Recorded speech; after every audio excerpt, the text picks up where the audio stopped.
22 nga mga surf lesson boards nga iba pa nga mga higamit iton surfing ang igin turnover han Department of Labor and Employment pinaagi han IRA Integrated Livelihood Program ngadtuhin upat nga mga surf school sa Calikuan Island Hagiwan.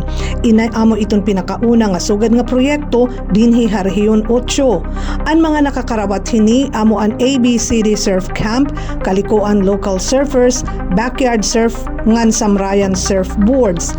Ini nga proyekto nahimugso pinagihin sumpayan Hitondole, LGU Giwan Tourism Office ngan Peso.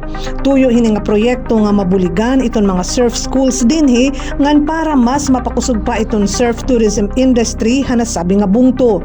Igin pahayag naman ni Konsehal Kina Kwan ang pasasalamat nga dahan mga hintutungdan nga ahensya para han ira suporta.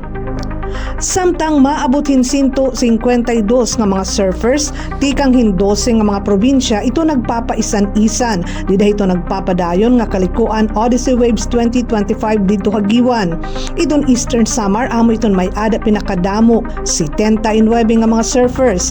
Ang iba nga mga surfers intikang mga probinsya hiton Surigao del Norte, La Union, Ilocos Sur, Surigao del Sur, Samar, Sorsogon, Camarines Norte, Leyte, Northern Samar, Palawan ngan Southern Leyte. Ini nga kompetisyon in sanctioned hiton United Philippine Surfing Association ngan ginrekognisar hiton Philippine Sports Commission ngan Philippine Olympic Committee. Iton Odyssey Waves 2025 in bubuhaton tub-tub hiton Oktubre 19.